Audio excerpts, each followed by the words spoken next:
characteristics of African Americans, not of government policy that forced this kind of overcrowding. White homeowners then became resistant to African Americans moving into their neighborhoods because they thought they would bring slum conditions with them. Of course, the slums were not created by the people. They were created by the forced concentration, the overcrowding in these neighborhoods.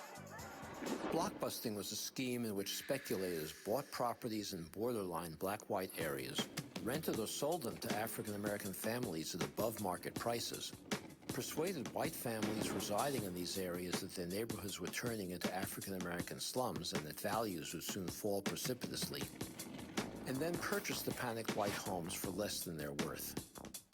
Blockbusters' tactics included hiring African American women to push carriages with their babies through white neighborhoods, hiring African American men to drive cars with radios blasting through white neighborhoods, or making random telephone calls to residents of white neighborhoods and asking to speak to someone with a stereotypically African American name, like Johnny May. State licensing agencies that regulated real estate agents could have easily stopped this practice. All they had to do was to lift the license of one or two real estate agents who engaged in these practices, and the practices would have ended. While many de jure segregation policies aimed to keep African Americans far from white residential areas, public officials also shifted African American populations away from downtown business districts so that white commuters, shoppers, and business elites would not be exposed to black people. This was accomplished with slum clearance. One slum clearance tool was the construction of a federal interstate highway system. In many cases, state and local governments, with federal acquiescence, designed interstate highway routes to destroy urban African American communities. In the 1950s, there was a white middle-class neighborhood in Los Angeles that wealthy African Americans began to move into. It was called Sugar Hill. The first thing that happened was that the neighborhood association got together and tried to buy out the African American families who were moving in, offering them more money than the African Americans had paid in order to get them out of the neighborhood. When that didn't work, white homeowners tried to enforce a legal agreement prohibiting them from living in the neighborhood. And when that didn't work, the city council then decided it would be an African American neighborhood. It rezoned it for multiple family housing. It eventually became a slum. And then the Santa Monica Freeway was built to clear that slum to destroy the neighborhood. So these policies all worked together in an unconstitutional fashion to segregate Los Angeles. In 1957, Bill and Daisy Myers were able to purchase a home in Levittown, Pennsylvania, the Levitt Company's second large development. When the mail carrier discovered that he was delivering mail to an African-American family, he let everyone in the neighborhood know, and as many as 600 white demonstrators soon showed up in front of the Myers' house, pelting the family and their home with rocks. Law enforcement stood by as this happened. For 2 months, rocks were thrown, crosses were burned, the Ku Klux Klan symbol was painted on the wall next door. Some policemen stood with the mob, joking and encouraging its participants. One sergeant was actually demoted to patrolman because he objected to orders he had been given not to interfere with the rioters. In 1951, World War II veteran Harvey Clark, his wife Janetta, and 2 small children rented an apartment in all-white Cicero, a suburb of Chicago.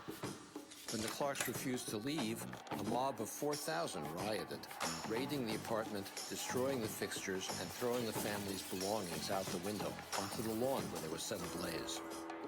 Time magazine reported that the police officers present, quote, acted like ushers politely handling the overflow at a football stadium, unquote.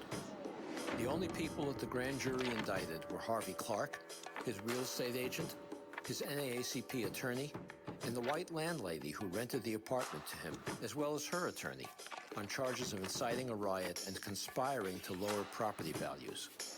Stories like this were commonplace, and state-sponsored violence was a means, along with many others, by which all levels of government maintained segregation. Today, African American incomes are about 60% of white incomes. But African American wealth is about 10% of white wealth. Most middle-class families in this country gain their wealth from the equity they have in their homes. So this enormous difference between a 60% income ratio and a 10% wealth ratio is almost entirely attributable to federal housing policy implemented through the 20th century. African American families that were prohibited from buying homes in the suburbs in the 1940s and 50s, and even into the 60s by the Federal Housing Administration, gained none of the equity appreciation that whites gained. Across the country in new developments, these homes in the late 1940s and 1950s sold for about twice national median income. They were affordable to working-class families with an FHA or VA mortgage. African Americans were equally able to afford those homes as whites, but were prohibited from buying them. Today, those homes sell for $300,000 to $400,000 at the minimum, 6 to 8 times national median income. The white families sent their children to college with the wealth they gained from appreciating home equity. They were able to take care of their parents in old age and not depend on their children. They were able to bequeath wealth to their children. None of those advantages accrued to African Americans who, for the most part, were prohibited from buying homes in those suburbs. So in 1968, we passed the Fair Housing Act that said, in effect, okay, African Americans, you're now free to buy homes in the suburbs that had been forbidden. But it's an empty promise, because those homes are no longer affordable to the families whose parents or grandparents could have afforded them when whites were buying into those suburbs and gaining the equity and wealth that followed from their purchases. Consider children who come from families where they're economically stressed, or in poor health because they have no access to good health care, or because they live in polluted environments. When they do come to school, for example, they may suffer from asthma because of that pollution and are drowsy from being awake at night, wheezing. They cannot then typically achieve at levels of children who come to school well rested.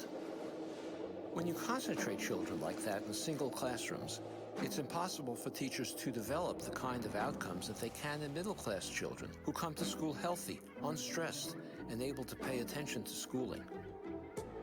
What economists know is that African American children from low-income families who grow up in segregated neighborhoods are less likely as adults to move into the middle class than are African American children whose families have the same low incomes but who live in integrated neighborhoods. So segregation itself impedes intergenerational mobility and perpetuates, rigidifies the inequality that we experience. Another thing that social psychologists have discovered is that decision-making is hampered when you don't have diverse decision-making groups. These psychologists have done experiments where they put people together to solve problems in both diverse groups and in segregated groups. And the diverse groups are much better able to solve problems because they challenge assumptions much more than the segregated groups do. So segregation impedes our political and economic success.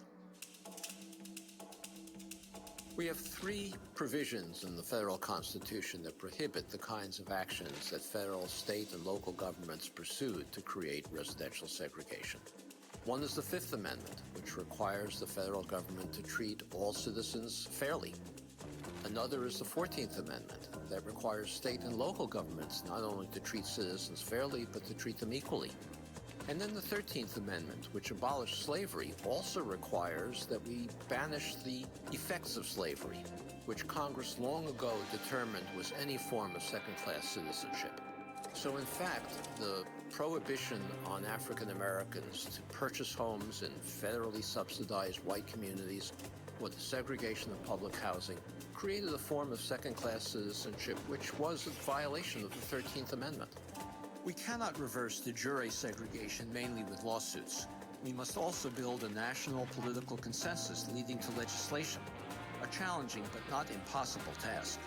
Our focus now should be to develop policies that promote an integrated society, understanding it will be impossible to fully untangle the web of unconstitutional inequality that we've woven.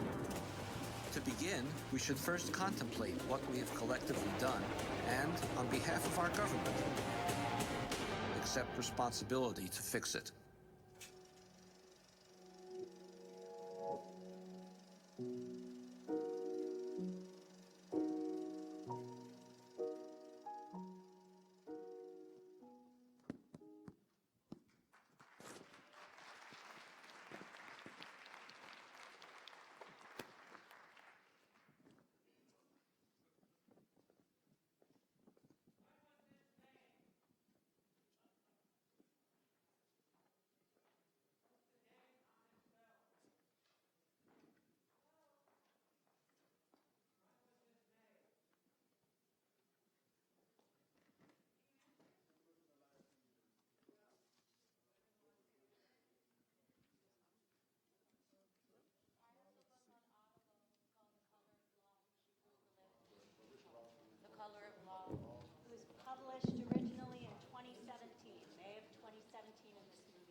Okay.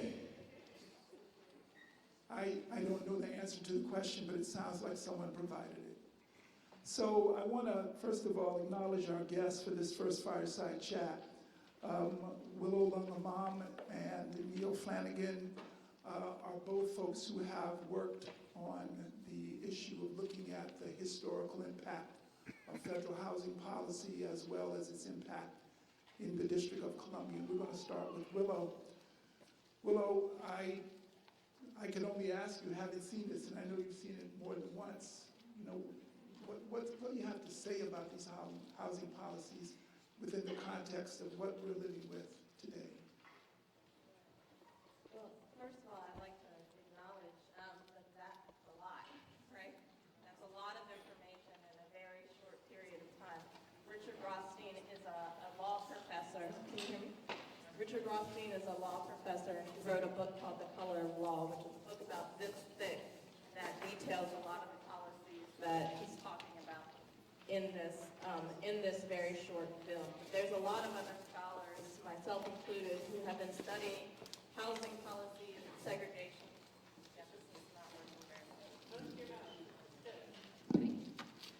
Who have been studying housing policies and segregation across American metropolitan areas for a very long time. So while this film may be recent, the scholarship and the housing policies that he's talking about are not. They're long, they're systematic. They have been implemented in metropolitan areas throughout the United States, and they are powerful, and they have created an environment that we live in today.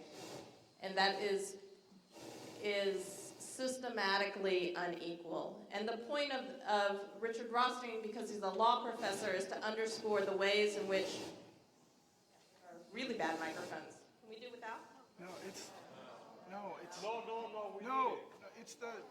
You've got two microphones sitting right next to each other. You turn those off. Turn those off. Turn those off. Turn those off. Okay, Yes. just has only one mic at a time. Yellow mic. Yes, okay. So, That's not just a few things that I want to underscore from the film.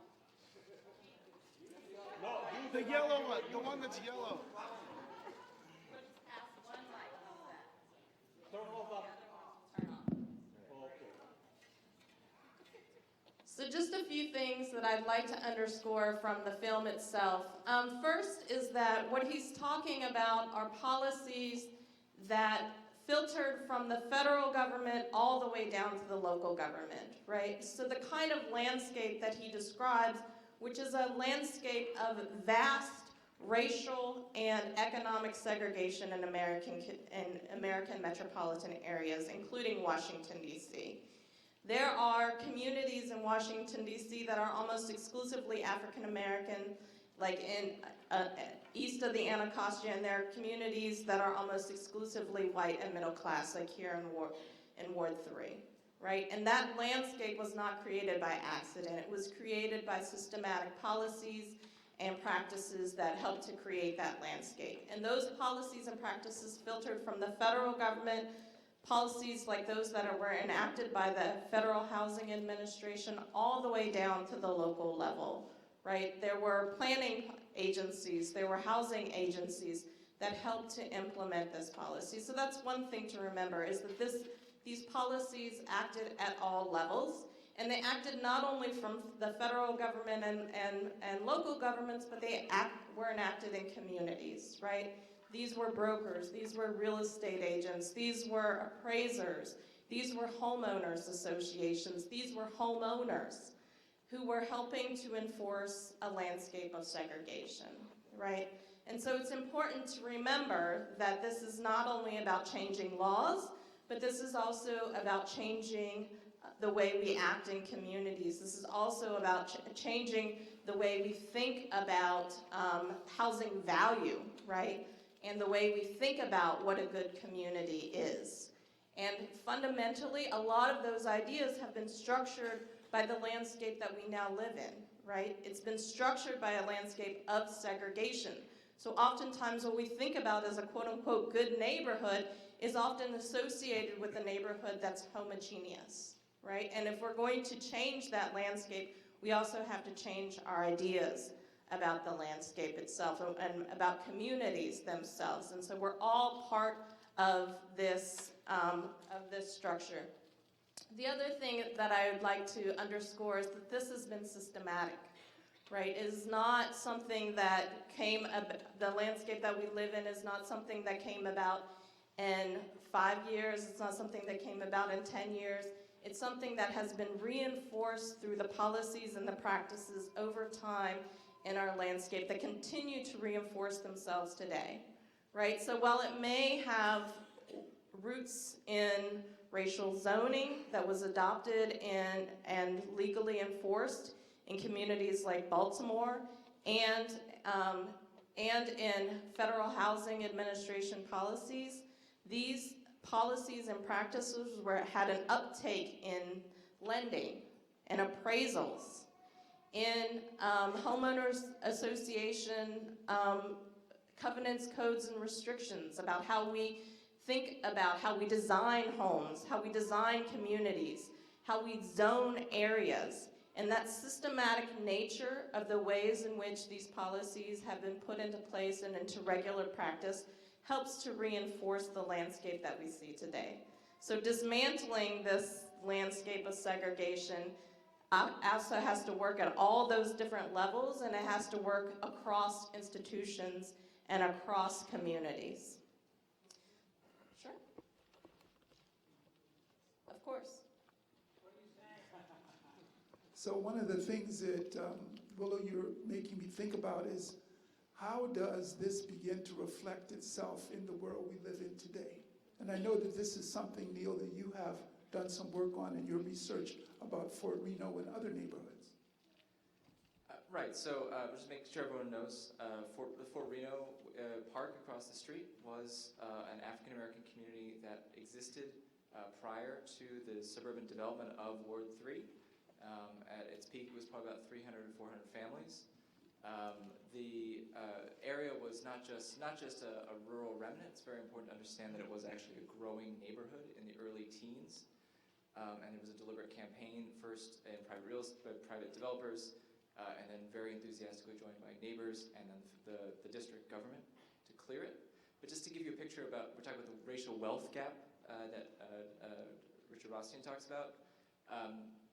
We have, say we know how much they bought every single piece of land in Fort Reno Park for to turn into a park.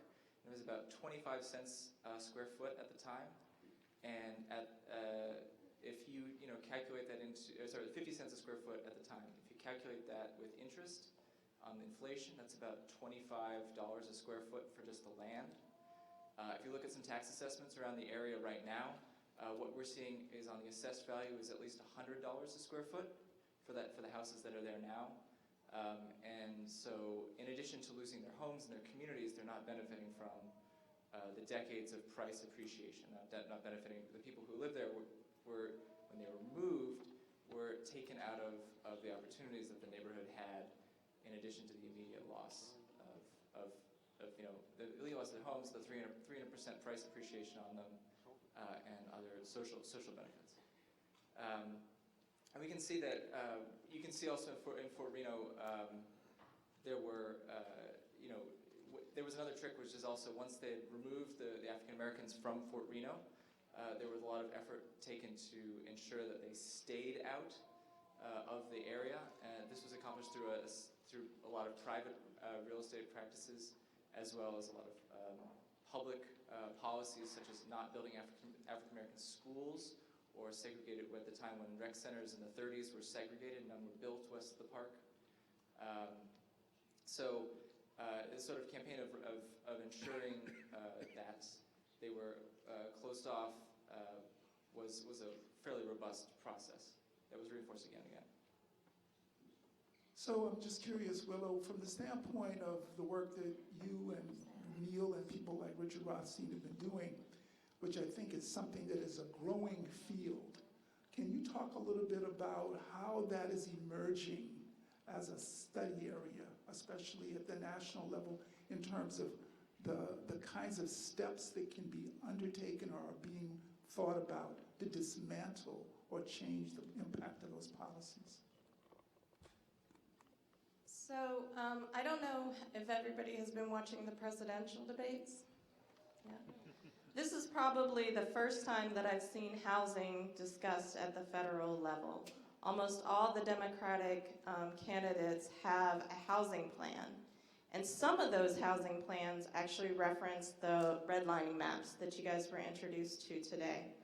So what a lot of those housing plans recognize is that, first of all, we're in an affordable housing crisis, right? Not only in Washington, D.C., but in cities around the United States. So D.C. is not unique in trying to figure out how to accommodate growth by building more housing, and they're not unique in terms of trying to figure out how to accommodate a spectrum of different income groups in the city by building more affordable housing, right? And so cities and metropolitan areas across the United States are dealing with a vast undersupply of housing right now, and they're trying to figure out how to do that. And so there's a lot of different things that we can do to ensure that we have different groups of people living in the city in terms of housing policies.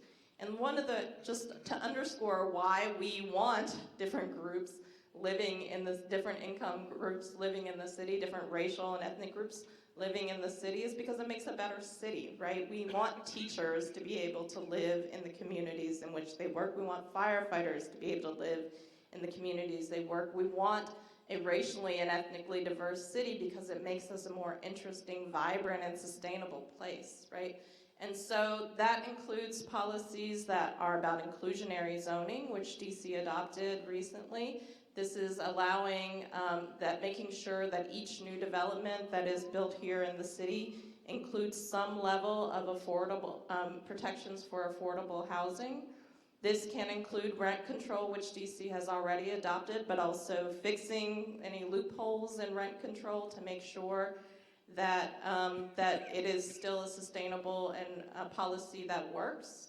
It includes policies like making room for accessory dwelling units, which DC has also done. It includes some more innovative things that are happening across the United States, like actually banning single-family zoning. Single-family zoning is something that has been commonplace in zoning since it was enacted in the 1920s. But it is something that increasingly states and municipalities are looking at as a practice that is actually, by its very nature, exclusionary, right? And is not helping communities to achieve the goals that of integration and of a thriving city. And so states like Oregon, communities in Minneapolis and others are thinking about other policies that may sound a little bit more radical, but in fact, I would say are not, but are about really making a more equitable landscape. Neil, I'm very interested, and I think we'd all be interested. You're a writer and an urban designer. You work in an architectural firm. What made you start looking at Fort Reno and similar types of problems, or the evolution that you've just started to describe historically? It's very simple. You know, I grew up in DC. I grew up a couple blocks away. And the question I always had was, you know, why does DC look like it does? And I knew that there was some bad history with Fort Reno. It had, you know, come up somewhere in conversations. And so I started looking into the history and saw how it was part of a much more aggressive campaign of segregation within DC that took place on multiple levels during the suburbanization of the district during the 1920s and 30s. So that was it, and I can even remember, you know, one of my first memories in Levittown was when some people, the old heads here will remember, they attempted to put a homeless shelter, I believe on Albemarle Street across from Janney, and I remember just the vitriol being about that being so dramatic, and it's something that sort of stuck in my head is there's something odd going on here. And also, you know, why when you know start to get older and start to drive around, why do certain you know, Willow was talking about single-family zoning. You know, why are there vacant lots downtown? This is like 2000, why are there so many vacant lots downtown? Why are all these nice single-family homes here? And then you go east of the river and everything's a garden apartment, for the most part. And we can actually look at the way that single-family zoning was executed in DC in terms of through this. So understanding for Reno has required me to understand how the planning apparatus is working in 1920. They enacted zoning in DC on August 30th, 1920. You guys ready for the anniversary? When they did it, very quickly they developed a category called A restricted. So there were categories well, there was first it was 4 categories. It was very fluid early on, but they very quickly came up with the idea of restricted area, which was originally basically applied only in Rock Creek west of the park. And it was applied to reinforce what Willow was talking about, the covenants and restrictions of real estate, of single-family developments built by these segregationist developers. That very quickly occurred. And then if you look at maps, you can go on zoning, Office of Zoning, they have the maps from that period. You can go on and look at them, and you'll see that there's no A-restricted east of the river. There is lots of the core African-American neighborhoods, because at the time, east of the river until the 60s was actually largely white. They would actually oftentimes place industrial or commercial zoning in African-American neighborhoods like Mount Vernon Square. Why were there so many vacant lots? All that was assigned, that was African-American neighborhood that was assigned basically to be converted into commercial. And same with Buzzard Point. We look at Buzzard Point was largely African-American community, and they actively invested in industrial infrastructure to convert it into an industrial area. So but the important thing about the early versions of the zoning code until 1958 was that A-restricted was essentially the core, and every single step out of A-restricted, from A-restricted to B, C, D, commercial industrial, everything that could be built in A-restricted could be built in industrial. So it was like a Russian doll with different layers of less and less restriction. This is considered a purely exclusionary zoning scheme. And so when you look at the code and you realize you can build houses next to slaughterhouses and factories in industrial zones, you start to ask yourself, well, what is the zone? If the zoning code, what is the zoning code protecting? That's not really protecting people's health and safety. And you start to see how this process of disinvestment can happen through things like that. I wish we had a lot more time. This is a very important conversation, and the city is well disposed to start having it. But I'm wondering, Willow, just as we begin to think about closing this chat down, what would be the message you'd like people to take away, and especially from the standpoint of what you raised about the upcoming, what's on the horizon, the presidential election, there'll be local elections. We're talking about how do we create the city we want? Well, one, vote, right? But also, I think most of the candidates, not only on the presidential level, but also on the local level, have housing policies, right? And they have a plan for affordable housing, right? And we need to interrogate those plans and ask, are they enough, right? Are they sufficient to meet the needs of what we see here in the city today? To ensure that we have a robust and diverse city in every neighborhood and every ward of the city. And so I think that is really important. But I think if we take a step back and think about the landscape that we have created through these various policies, we also have to understand that this is not a discussion about the past, right? This is really a discussion about the present, right? And that these policies have shifted, but they have not gone away. And we are continuing to adopt policies that reinforce this landscape every day.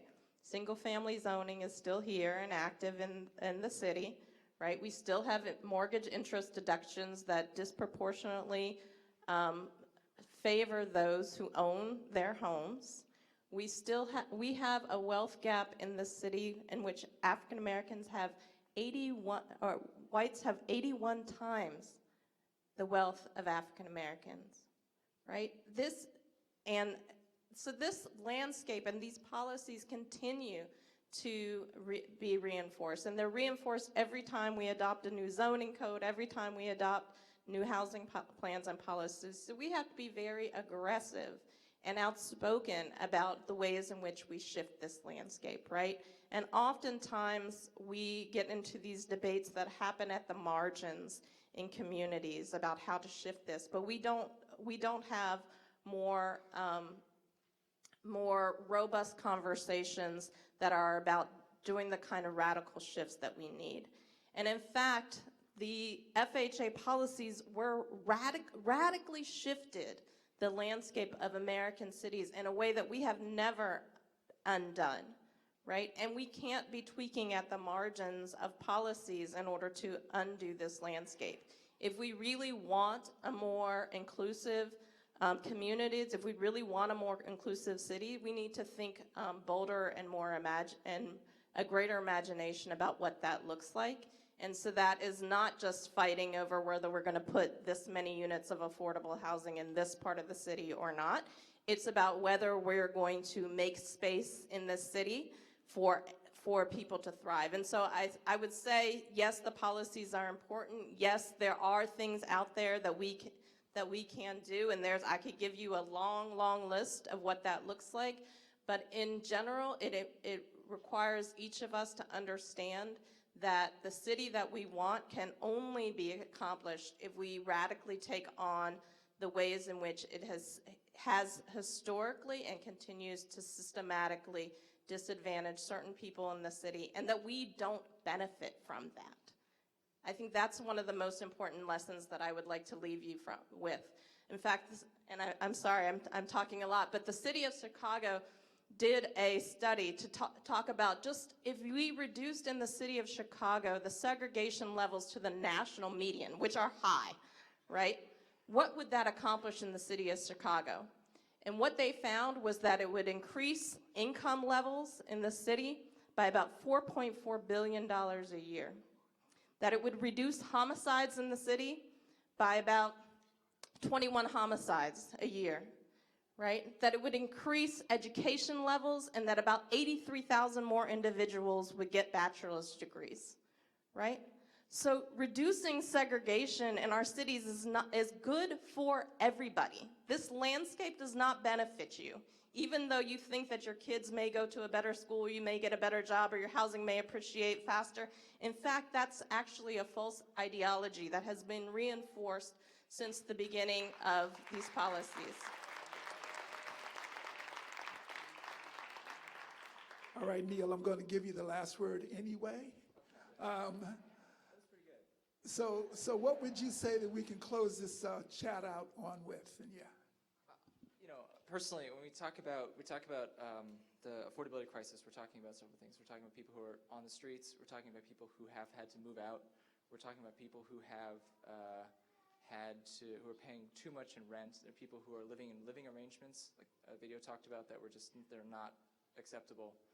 And I think, to me personally, that's the kind of thing that we should be focused on, and our regulations should be focused on protecting that, and that certain aesthetic or preferences should not be overriding that. And I think that, you know, we do need to retool a lot of these. No offense to the people who just revised the zoning code like 2 years ago. There's a lot of rework that still needs to be done to make it more equitable. In addition to the financing policies, tax policies, and the funding of public housing, things like that in the district, and the direct funding of affordable housing, and the allocation of resources more uniformly. Let's thank our panelists, Willow Lung Imam and Neil Flanagan. Thank you very much, both of you.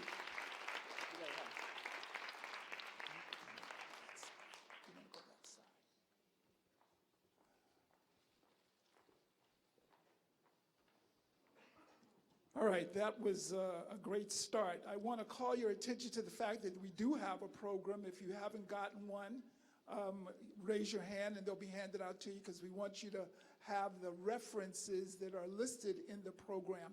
This is where the things that you can study on your own are listed. So please raise your hand and someone will bring those programs to you. The other thing I want to mention is these question and comment cards. You're going to now hear about a 15-minute presentation from David Williams. He works as the policy director for Opportunity Insights. We're going to switch from talking about the historical perspective to the future perspective, looking at it through the opportunity lens. But we're going to have another chat with David, and he'll be joined by Polly Donaldson after his presentation. If there are questions that you have, we're not going to be able to answer all of them, but frequently asked questions, an FAQ will be created based on what we get from you in the way of these questions and comment cards. So begin to develop them. Once David is finished, hold them up. We'll pick them up, and a couple or three or so will become food for further conversation after that chat. So without any further ado, I want to bring up David Williams, and he'll say more about who he is, but let's welcome David now.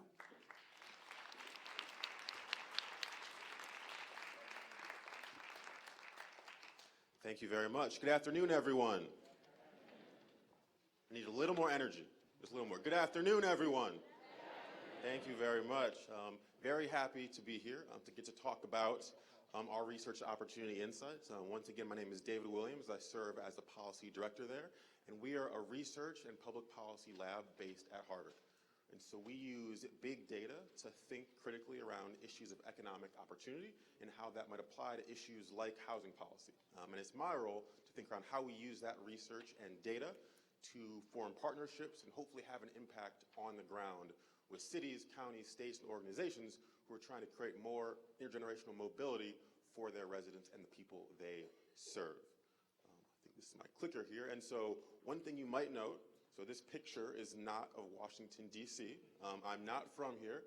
I did actually live by UDC for a couple years, but I'm a native of Detroit, Michigan. And before I served the Opportunity Insights, I worked for the mayor there, working on issues of neighborhood revitalization and economic development.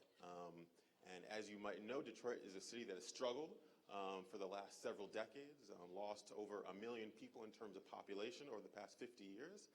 And even over the past 15 years, 1 in 3 homes was lost to tax foreclosure in our city. So a city that saw real physical trauma.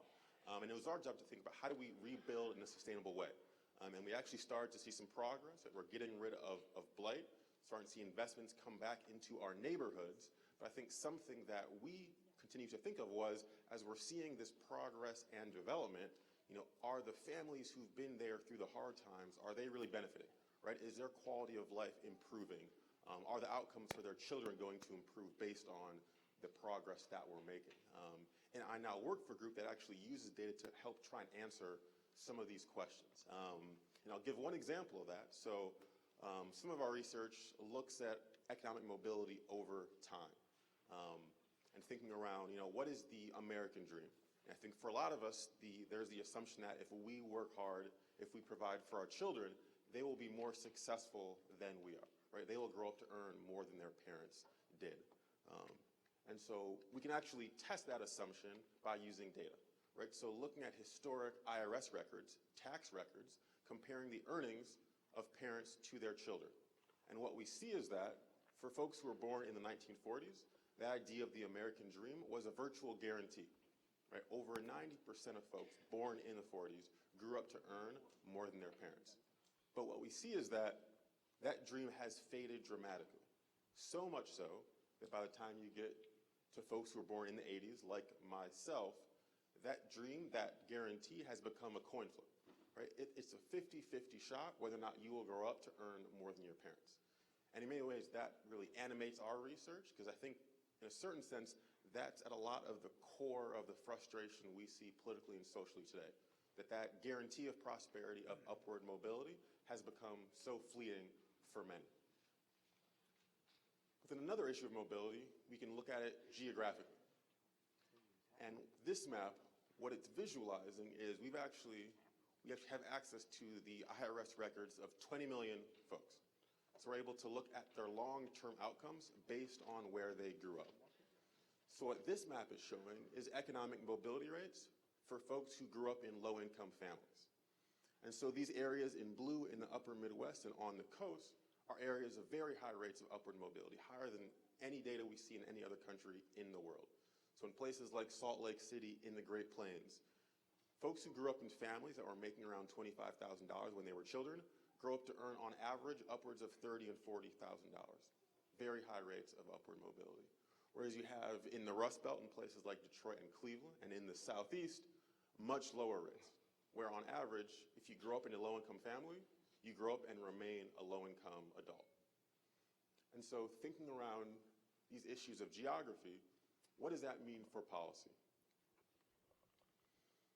So, we do a lot of work with communities across the country, and I think in terms of policy, if I go down to Charlotte and say, hey, Charlotte, you should be more like Dubuque, Iowa, that'll fix all of your problems, that's not a super helpful policy plan, right? But one thing we see is that these same disparities in outcomes, right, the impact of the place where you grow up, it's not just across region, but within every community in the country as well. So when we zoom into a community like Washington, D.C., we see that same range of outcomes in those colors, right? So you see much lower outcomes for low-income kids on the eastern part of the city and much higher outcomes in places like Northwest D.C. And again, these are outcomes for kids who grew up in similarly low-income families. So it's not just that one part of the city is more affluent and one part of the city is poor, but different neighborhoods have different impacts on similarly situated kids in our communities. And probably not surprisingly, these patterns of opportunity look very similar to patterns of segregation, again, that we see in places like DC, but we see in communities across the country. And we can look at the planning areas in DC as well to dive in a little bit further. So if we look at far northeast and southeast, we can zoom in and look at outcomes, right? So for the low-income kids who are growing up in this area, on average, they're growing up to earn in the low $20,000, right? And that's not much to live off of. But then, again, in our same city here, in Rock Creek West, again, kids who grew up in similarly low-income families, right? Families making around $25,000. Those kids who live within the general same community are growing up to, on average, earn upwards of $45,000, right? Making almost double than their counterparts just several miles away. And again, these are kids who are growing up in the same type of families. One thing you might assume is that, different kinds of people are living in different kinds of places, and that actually drives these outcomes. And so we explore that in the data as well.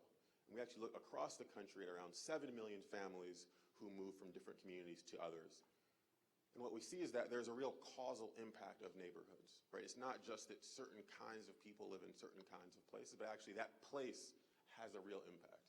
It's so strong that we actually see in families that move that have two siblings, right? That older sibling that might receive less exposure to a more advantaged neighborhood, they actually make less on average than their younger sibling who is exposed more to that place, right? So it's the real causal impact of place.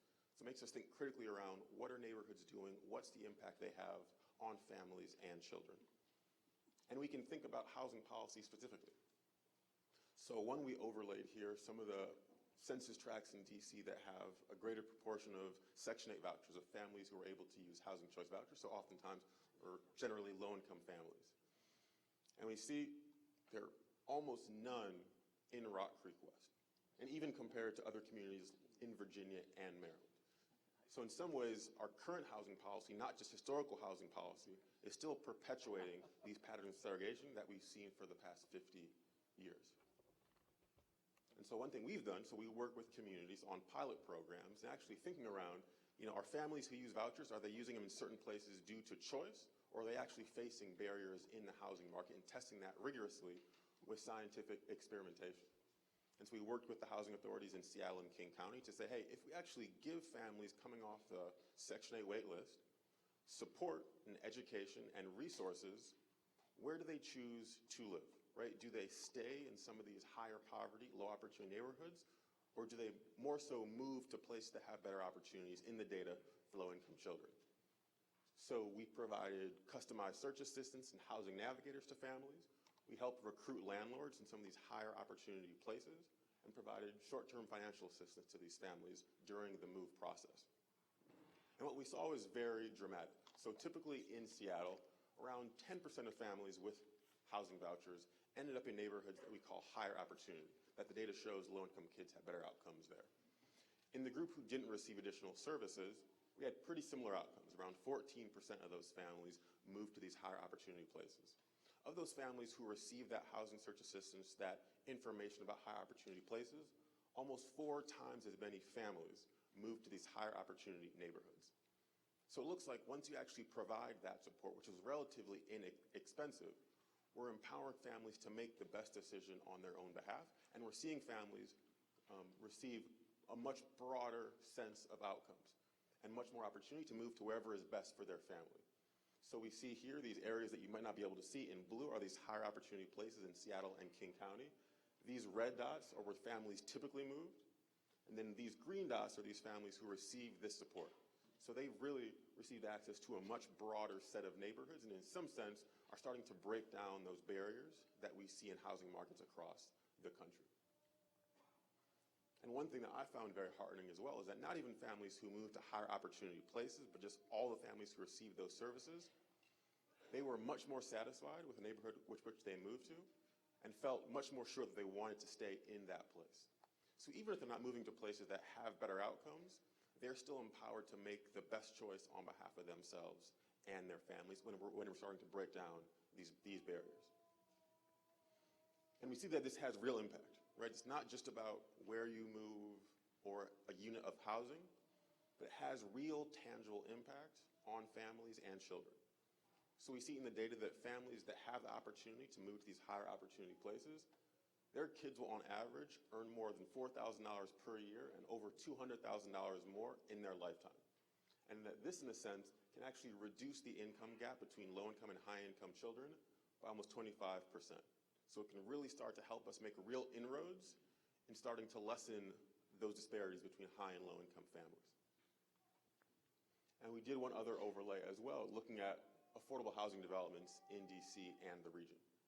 And you have a very similar pattern where the vast majority of these developments are in some of those red areas, right? In many ways, like helping revitalize those communities. But again, in a certain sense, perpetuating the same pattern of segregation that we've seen in DC and across the country. And Rock Creek West is one of those planning areas that has zero low-income housing tax credit development, which is surprising when you even see developments like that in Virginia and in other more suburban communities in Maryland. So I think one thing that we thought about again in Detroit was not just building more units, not just addressing affordability, but how do we actually leverage housing and housing policy more effectively to really help increase upward mobility and support the most vulnerable families. And I'm very excited to be here to get to talk around how do we do that in DC, how do we use research and big data to inform that conversation. So thank you very much for having me.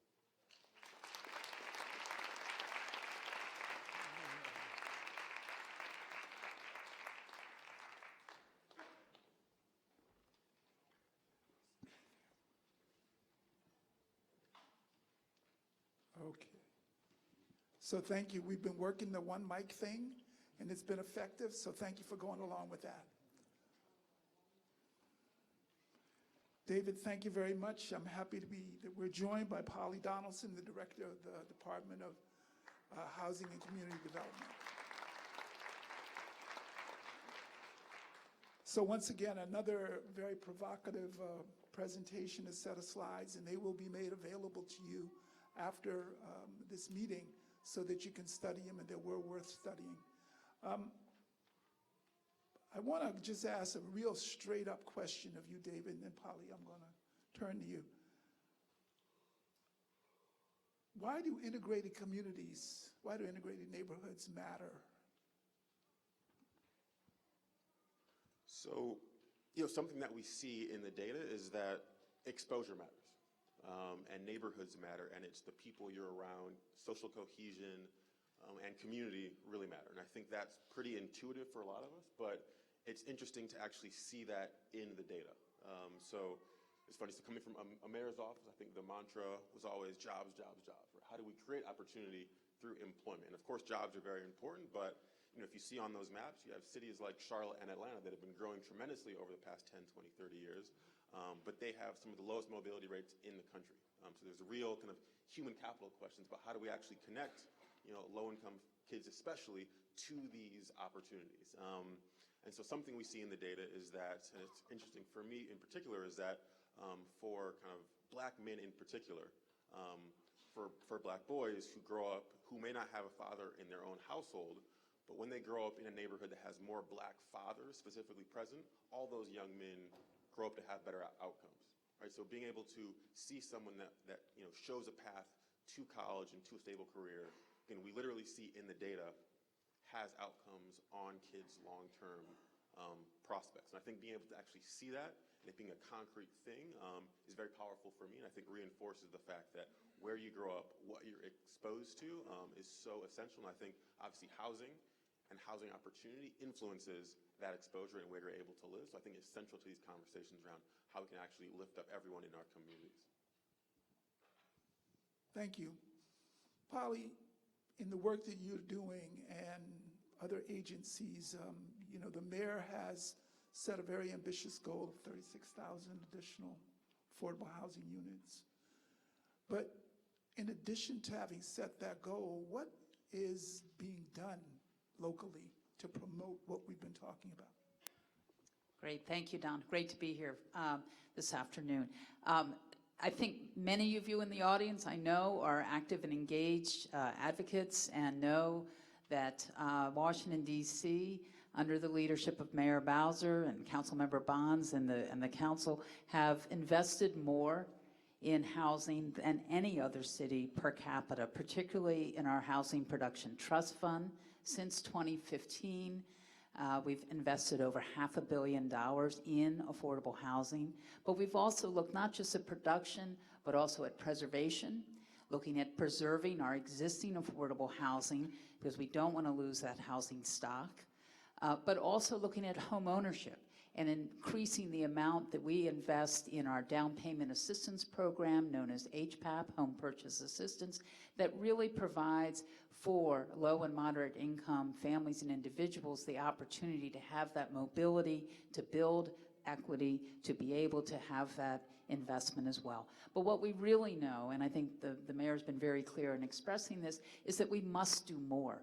That this is, while a good track record and leading in many areas of on the national level, we need to do more.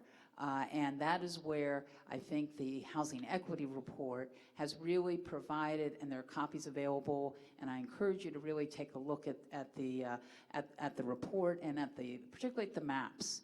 And we'll get into this question a little bit later of where housing is, how those maps are so much resembling the other maps we just saw in the presentation in that way. But the idea of an equitable distribution of affordable housing across the district so that every planning area would have at least 15% affordable housing means that we are looking intentionally at setting a very aspirational goal, but one that we believe is achievable, and one that through dialogues such as we're having today and conversations in the community, that's one element. Resources, though, matter too. And that is where, again, we have a good track record, but I'm very sure that I think all of us know that we need to do more to leverage not only our public resources, but also our private sector resources towards building a stronger community in the way that, I must say, Mr. Williams, that's just a very impressive presentation. Thank you. And I think it really tells the story of what we need to do.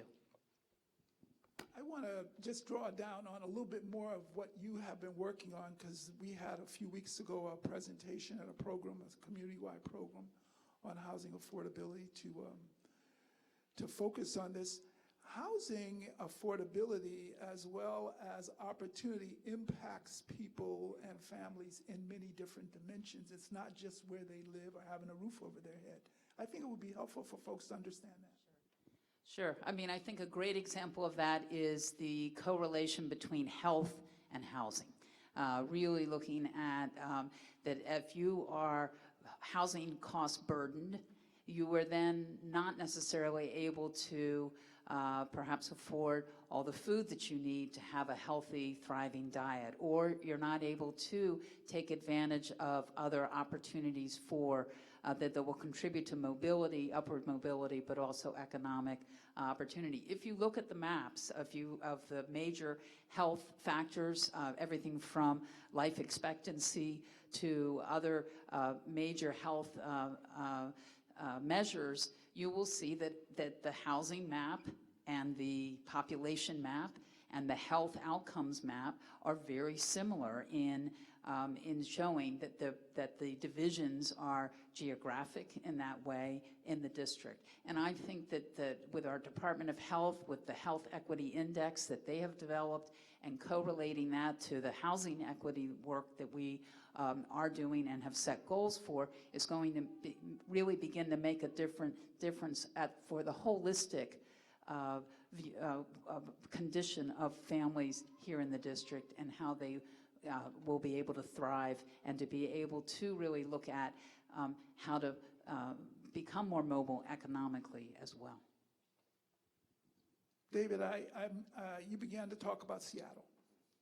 What other cities or neighborhoods, communities can you point to that might have lessons that you want to share with us in the district? Yeah, so my fallback is always Detroit. I'm very proud of my hometown, so I'll mention that briefly. So dealing with some similar but very different issues, right? Again, a city that we were working on, kind of rebuilding the physical infrastructure of the city, but I think given our challenges, it forced us to really think holistically, right? So it wasn't just about we're going to build some units here, we're going to invest in infrastructure here. It was, we have to think about the city as a whole, because we know we don't have enough resources to do everything everywhere right now. So thinking critically around, where are areas of strength, right? Where are anchors that we can build off of?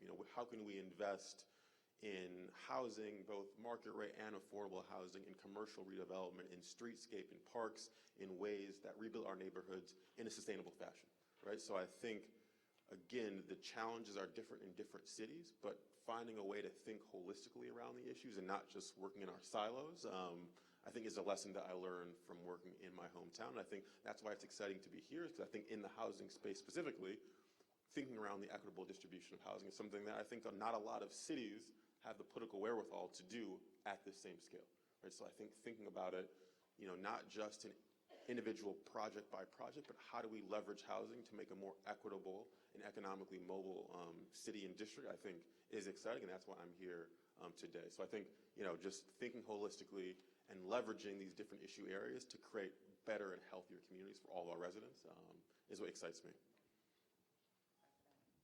Absolutely. Well, and that's why I think that as we're having conversations across the district, really looking at this as a citywide set of issues and a citywide solution is needed. It's not really a matter of saying this is about one part of the city versus another part. It is really about looking at citywide solutions and having that be the priority. One of the reasons that we have such a robust set of tools is because of the advocacy towards not just about housing, but about economic opportunity, getting a fair shot, as our mayor likes to say, understanding that that is really about looking across the city and looking to create the most inclusive of environments here in the district, recognizing also that it is not about, it's about a diversity of income, so that we need housing. The 36,000 is across the income spectrum, so we need more low and moderate income housing. We need middle income housing. We need also market rate housing. The demand is there.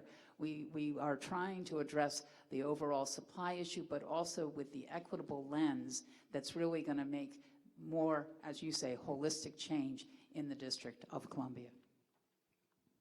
So I just want to, we're going to bring up the cards, and I hope you have been filling out your cards, your question and comment cards. Again, please hold your hands up and they'll be collected. Staff is putting some of them together. I'm going to ask Andrew Trueblood to come up, and we're going to hear some more, and I'm going to go up to the podium and ask some questions, and then Andrew's going to talk about the next steps at the end. We've still only got one mic, so I will shout the questions.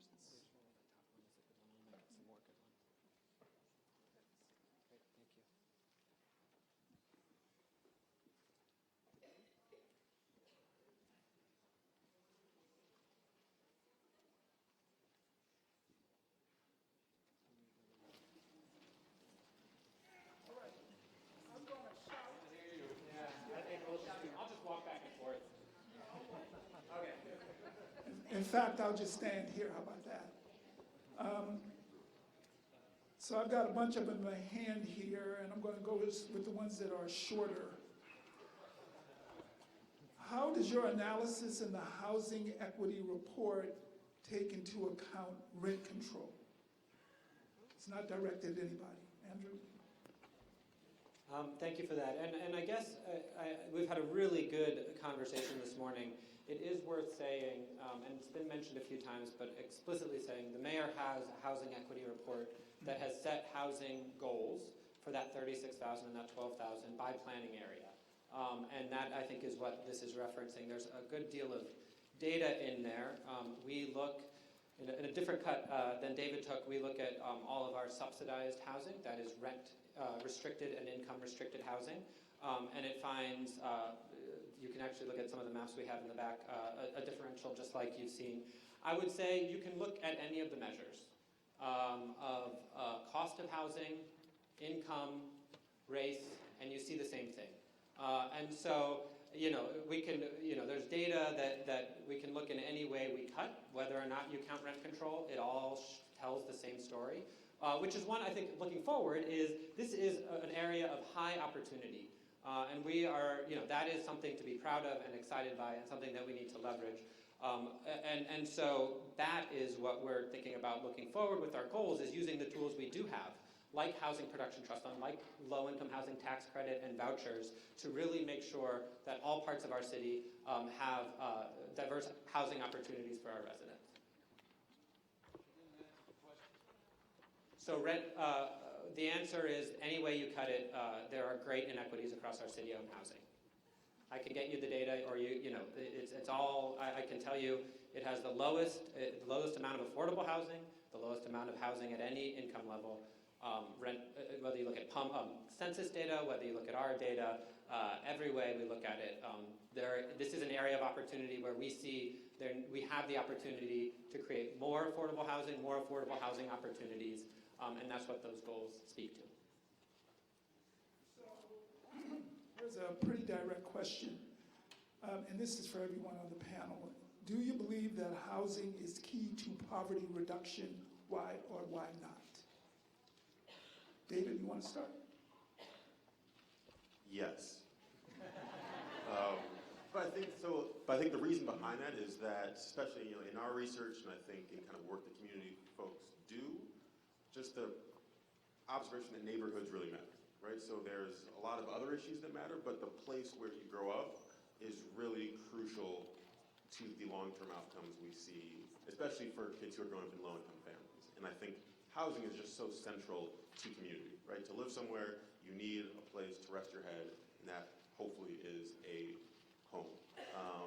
And so I think having that place and just how central housing is to community, and obviously it impacts where you live. I think without figuring that housing question out, without leveraging housing most effectively to help create more opportunity, create more access, and I think without that, we have a very tough hill to climb if we fix that. I think without that, I think it's not realistic at all. So I think housing has to be central to any of these conversations.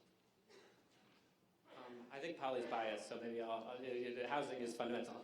But I think we have heard in our comprehensive plan outreach and engagements that housing is it's a fundamental piece. Every single one of us has our housing experience. We have our housing challenges and opportunities, and I think that is something that we've realized. What that means in different parts of the city is very different, and how that relates to opportunity and poverty reduction is different. So I think, as Polly mentioned, in some high opportunity areas, it's about creating those opportunities. In other parts of the city, it's about how do we make those high opportunity neighborhoods. So that is really the challenge. And then there are some neighborhoods that are in the middle right now today, and how do we preserve that opportunity? How do we ensure that those neighborhoods continue to be strong for the next generation? But I agree. I mean, I think housing, it really, and we hear this over and over again, it really is the fundamental question that drives a lot of the goals and the issues that we're facing. Well put. Extremely well put. And also recognizing that as we are looking at our housing investments, we also understand and know that that means we have to look at other investments in our communities, be they infrastructure, be they schools, be they, I mean, it's housing is predominant, but it also must be integrated in a holistic way.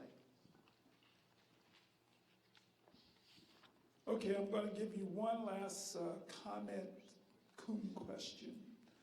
I grew up in Ward 3 and recently moved home. There were very few rental options available, and most were big single-family homes renting for $4,000 per month or more. I literally had one choice from where to live, and that's not a choice. The lack of available diverse housing types in Ward 3 is a problem. What's going to be done about that?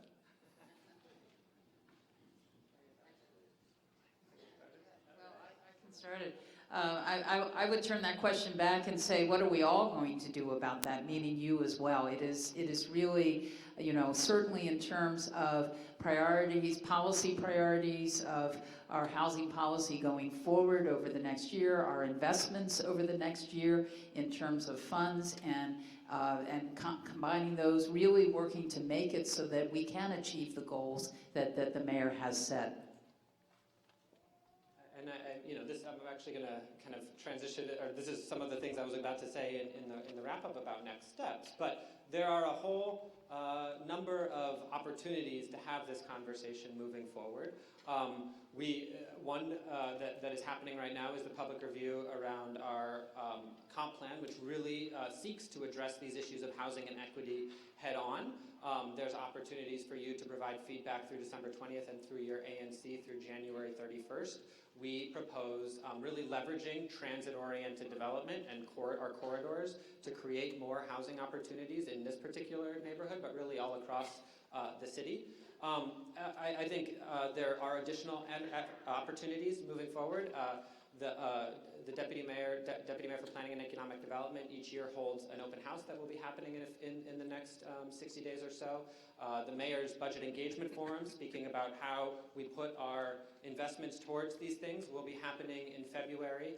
And then at the Office of Planning, as our work at the comp plan wraps up, and that goes to council, we'll be doing the work of going into individual neighborhoods, some including in this area, and thinking about how do we build this housing, but in a way that is sensitive, in a way that works with the existing infrastructure and works with the community. And so that is all happening as well. I encourage you to go to housing.dc.gov. You can sign up for the newsletter there. You can also follow us on Twitter at OPINDC. At THCD, at DCDHCD. For those opportunities to engage. So, yes. All right, let's give the folks here a hand as well. I want to remind you that all of the questions and comments are going to be featured in an FAQ that will be posted at housing.dc.gov. And I'm going to turn it over now for final comments to John Valchicchio, and he will undoubtedly say thank you for coming, but I'm saying it too.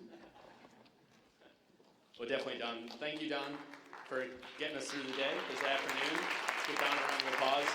Also want to thank, they're not on stage, but Willow and Neil for their presentation as well as the folks here.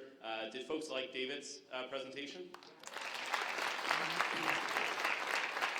David, I was a little worried if they didn't clap. I was going to have to give you a hug, but you got the applause. So Mayor Bowser and I were at Harvard University with a group of big city mayors to talk about education policy. And part of that discussion was actually David's presentation. So that's why David is here today. And as we continue this conversation over the next few months, I want to make sure that we keep David as part of the conversation. We're also going to have some other folks.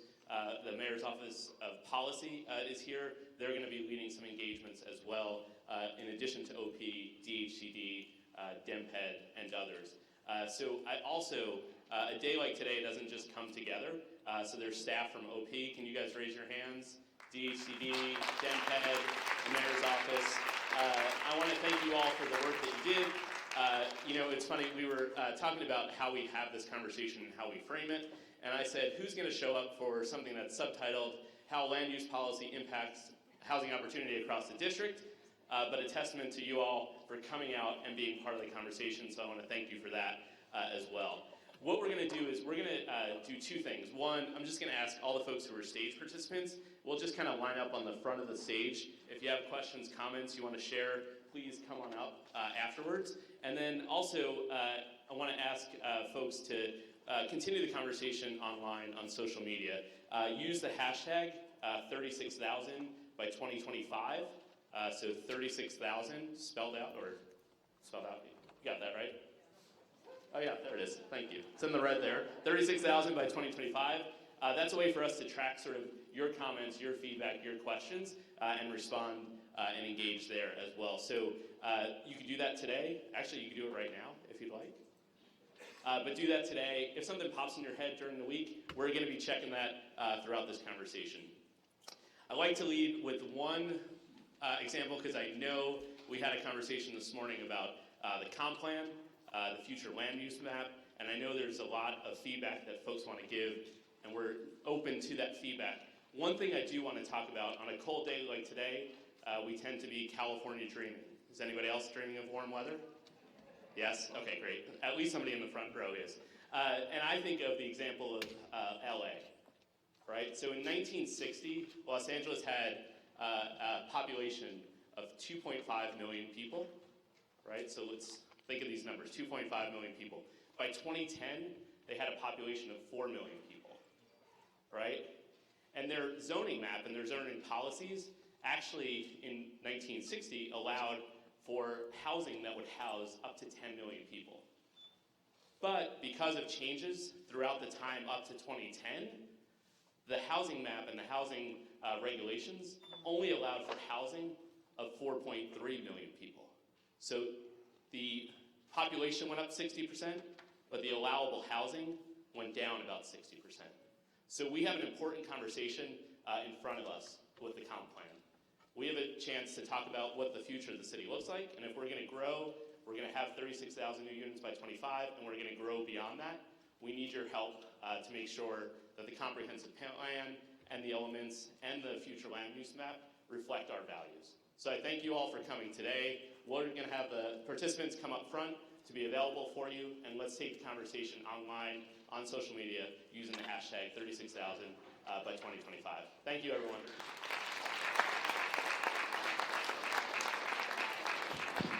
Okay, do fill out your evaluation forms and any other comment cards, and thank you again. We are adjourned.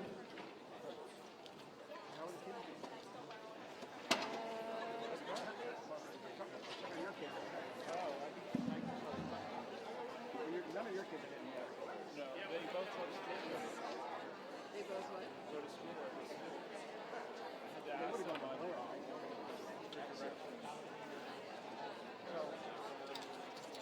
So, pardon me? Serious boyfriend, he has produced, pardon me? Yeah. Her boyfriend gave, or has produced the diamond from his grandmother, and she took it up home to New York City this past weekend, this past week. Well, you know, we keep saying, like, isn't there supposed to be, like, a proposal that comes? I mean, she's been, you know, they've been, she's... Okay, I'm also told that there is more food. There is more food. She claims that Go get it. you have to reserve a wedding venue a year and a half in advance in order to find a good wedding venue. And I keep saying, who the hell cares? Just get married, you know? But it's become such a thing among millennials that it has to be a destination wedding. And the problem is, if the bride's family was supposed to pay for the wedding, you know, you jokingly said to her,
She offered to put you on the